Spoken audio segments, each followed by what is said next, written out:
नमस्कार, आप देख रहे हैं आपका अपना चैनल भिवानी हलचल खबरों के संग में मैं हूं मनोज कुमार। आइए सबसे पहले डालते हैं नजर आज की हेडलाइंस पर।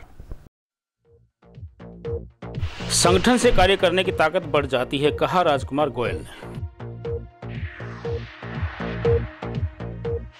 श्रद्धा के साथ किया गया भगवान श्री कृष्ण का जलवा पूजन।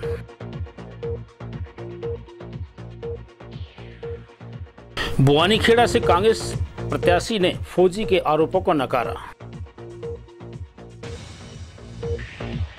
हिंदी भाषा देश की संस्कृति और संस्कारों की भाषा है, कहा अशोक बुआनीवाला ने।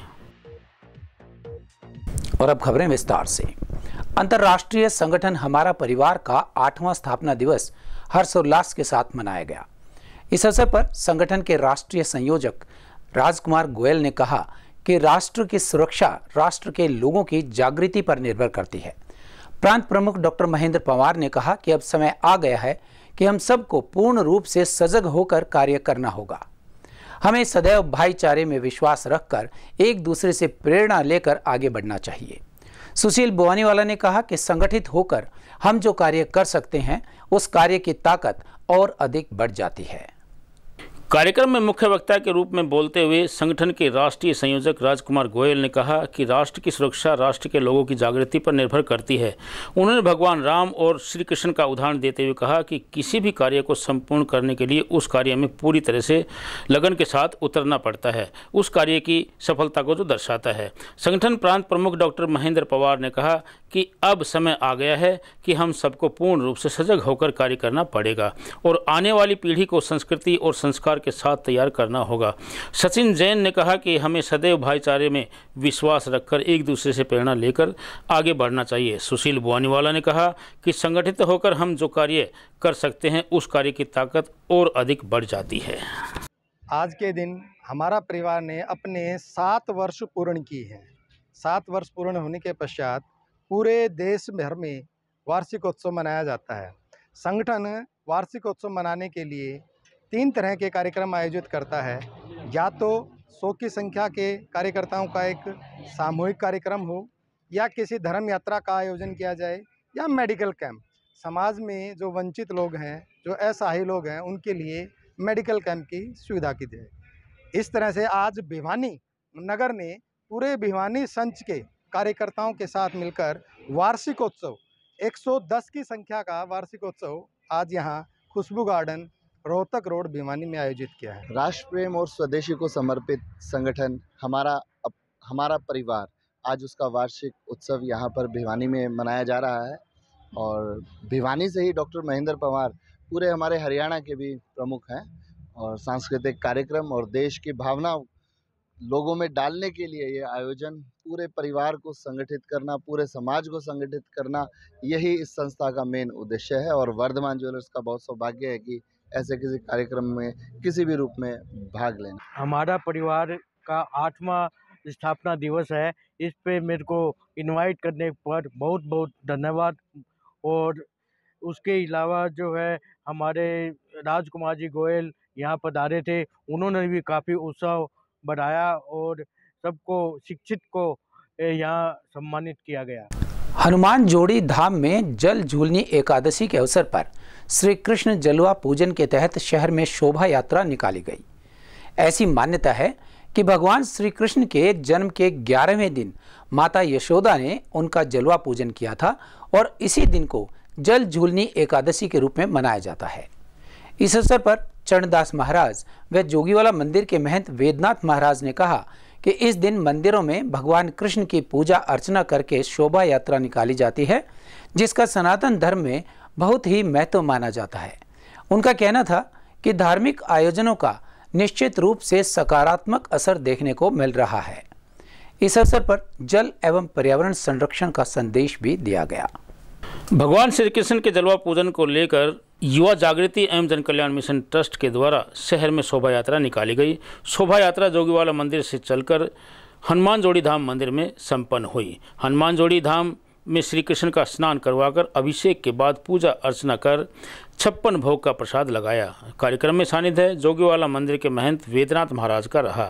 इस मौके पर हनुमान जोड़ी मंदिर के महंत चरणदास महाराज व जोगीवाला मंदिर के महंत वेदनाथ महाराज ने कहा कि श्री कृष्ण के जन्म के 11वें दिन माता यशोदा ने उनका जलवा पूजन किया था। उसी दिन को जल झूलनी एकादशी के रूप में मनाया जाता है। उन्होंने बताया कि इस दिन भगवान करवट लेते हैं, इसलिए इसको परिवर्तनी एकादशी भी कहा जाता है। ऐसी मान्यता है कि जल झूलनी एकादशी का व्रत रखे बगैर जन्माष्टमी का व्रत पूर्ण नहीं होता। उन्होंने कहा कि इस कार्यक्रम का उद्देश्य यही है कि समाज में नकारात्मक विचारधारा को खात्मा हो और सकारात्मक विचारों का समावेश हो।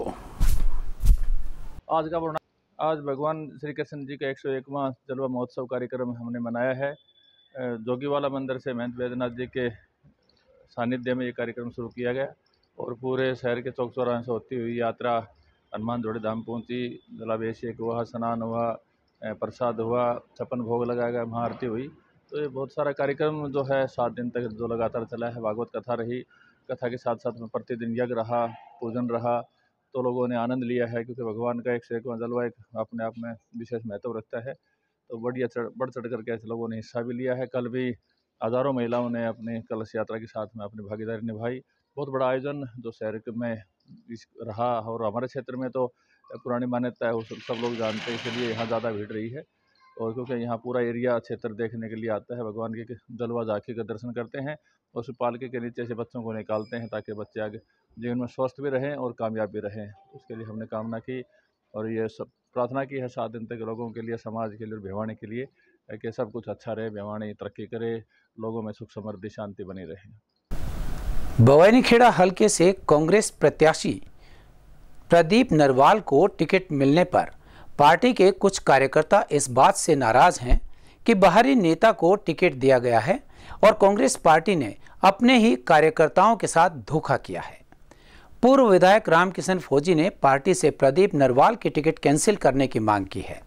वहीं प्रदीप नरवाल ने बताया कि सभी पार्टी कार्यकर्ता अच्छे स्वभाव के हैं और उन पर लगाए गए आरोप बिल्कुल गलत हैं। जिन कार्यकर्ताओं ने मुझ पर विश्वास जताया है, मैं उनके विश्वास पर खरा उतरने की कोशिश करूंगा। पूर्व विधायक रामकिशन फौजी ने प्रदीप नरवाल के कार्यकर्ताओं पर जान से मारने व पात्रता रद्द करने का आरोप लगाया है और पार्टी से प्रदीप नरवाल की टिकट कैंसिल करने की मांग की है। वहीं भिवानी हलचल से बातचीत में प्रदीप नरवाल ने बताया कि इस प्रकार के सभी आरोप बेबुनियाद है। कांग्रेस पार्टी के कार्यकर्ता भाईचारे का काम करते हैं, उन पर लगाए गए आरोप गलत हैं। उन्होंने बताया कि बवानीखेड़ा हलके के कार्यकर्ताओं ने उन्हें बुलाया है और बवानीखेड़ा हलके के लोग व कांग्रेस पार्टी के कार्यकर्ता व समर्थक उन्हें विधायक बनाना चाहते हैं। सर इल्जाम लगा रहे सर कार्यकर्ताओं पर सर, ये पत्र किया गया सर। किसके साथ? वही जो निर्दलीय प्रत्याशी भर रहे सर कांग्रेस की, जिनको टिकट नहीं मिली सर। क्या किया गया?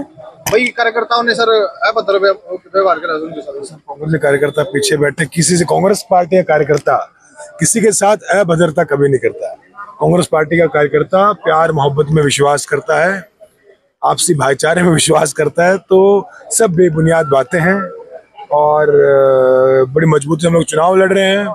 2-3 बहुमत से हरियाणा में सरकार बना रहे हैं आदरणीय भूपेंद्र सिंह हुड्डा जी के नेतृत्व में, दीपेंद्र हुड्डा जी के मार्गदर्शन में, और बवानीखेड़ा बहुत ही बड़े मार्जिन से वो जीतेंगे।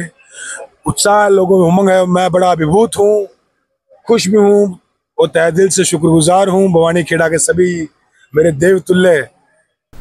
आदर्श महिला महाविद्यालय में हिंदी दिवस समारोह का आयोजन किया गया। इस समारोह में 51 शिक्षकों एवं विद्यार्थियों को सम्मानित करते हुए आदर्श महिला महाविद्यालय के महासचिव अशोक बुवानीवाला ने कहा कि हिंदी भारत के मस्तक का स्वाभिमान है।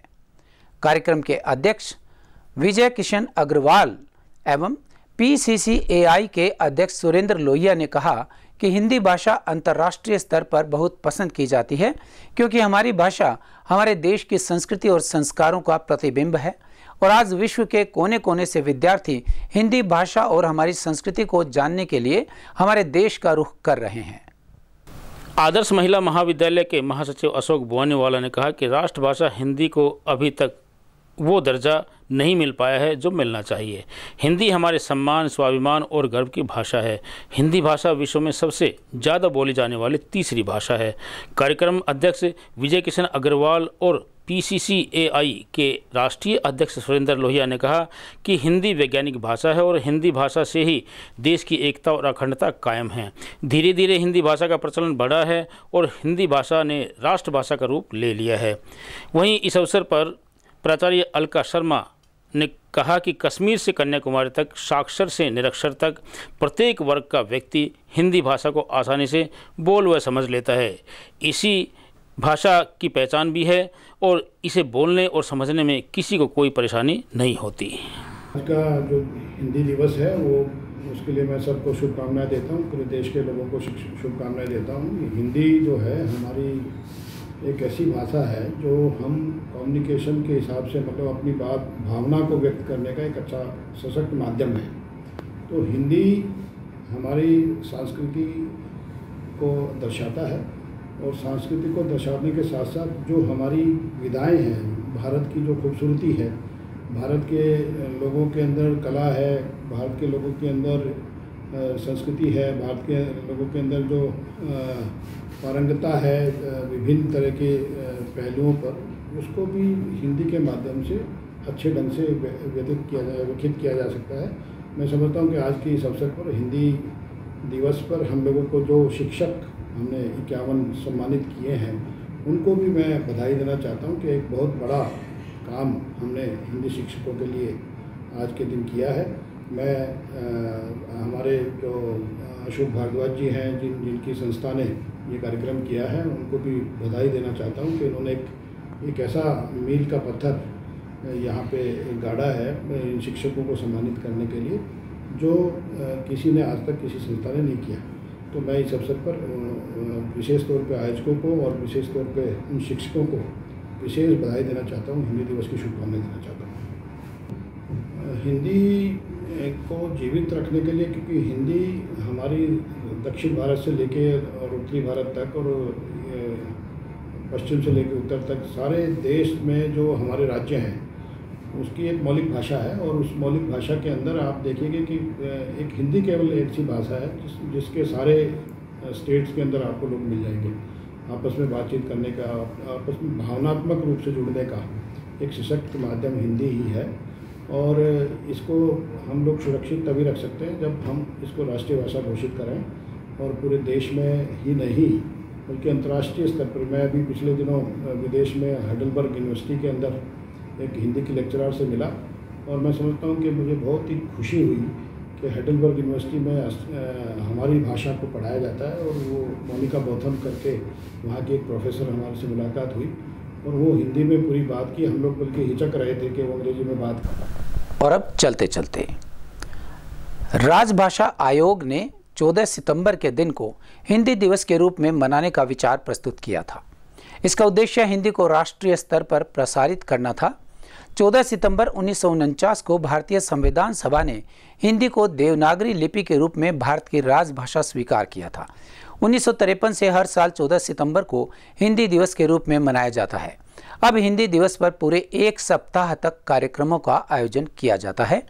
स्वतंत्रता प्राप्ति के बाद हिंदी को आधिकारिक भाषा के रूप में स्थापित करवाने के लिए काका कालेलकर, हजारी प्रसाद द्विवेदी, सेठ गोविंद दास आदि साहित्यकारों को साथ लेकर व्यवहार राजेंद्र सिंह ने अथक प्रयास किए। वर्ष 1918 में गांधी जी ने हिंदी साहित्य सम्मेलन में हिंदी भाषा को राजभाषा बनाने को कहा था। इसे गांधी जी ने जनमानस की भाषा कहा था। वर्ष 1949 में स्वतंत्र भारत की राजभाषा के प्रश्न पर 14 सितंबर 1949 को काफ़ी विचार विमर्श के बाद यह निर्णय लिया गया, जो भारतीय संविधान के भाग 17 के अध्याय के अनुच्छेद 343(1) में इस प्रकार वर्णित है। संघ की राजभाषा हिंदी और लिपि देवनागरी होगी। हालांकि जब राष्ट्रभाषा के रूप में इसे चुना गया और लागू किया गया तो गैर हिंदी भाषी राज्य के लोग इसका विरोध करने लगे और अंग्रेजी को भी राजभाषा का दर्जा देना पड़ा। इस कारण हिंदी में भी अंग्रेजी भाषा का प्रभाव पड़ने लगा। हिंदी दिवस मनाने का उद्देश्य हिंदी के प्रचार प्रसार को बढ़ावा देना और इसे अंतर्राष्ट्रीय स्तर पर पहचान दिलाना है। युवाओं को हिंदी के महत्व और उसके साहित्य से परिचित कराना है। बोलने वालों की संख्या के अनुसार अंग्रेजी और चीनी भाषा के बाद हिंदी भाषा पूरे दुनिया में तीसरी सबसे बड़ी बोली जाने वाली भाषा है, लेकिन उसे अच्छी तरह से समझने, पढ़ने और लिखने वालों में यह संख्या बहुत ही कम है। इसके साथ ही हिंदी भाषा पर अंग्रेजी के शब्दों का भी बहुत अधिक प्रभाव हुआ है और कई शब्द प्रचलन से हट गए और अंग्रेजी के शब्द ने उसकी जगह ले ली है। लेकिन लोग और सरकार दोनों ही इसके लिए उदासीन दिखते हैं। इस बात से लोगों को सहमत होना चाहिए कि जब तक वे हिंदी का उपयोग पूर्ण रूप से नहीं करेंगे तब तक हिंदी भाषा का विकास नहीं हो पाएगा। और अब जाने से पहले एक नजर आज की हेडलाइंस पर। संगठन से कार्य करने की ताकत बढ़ जाती है, कहा राजकुमार गोयल ने। श्रद्धा के साथ किया गया भगवान श्री कृष्ण का जलवा पूजन।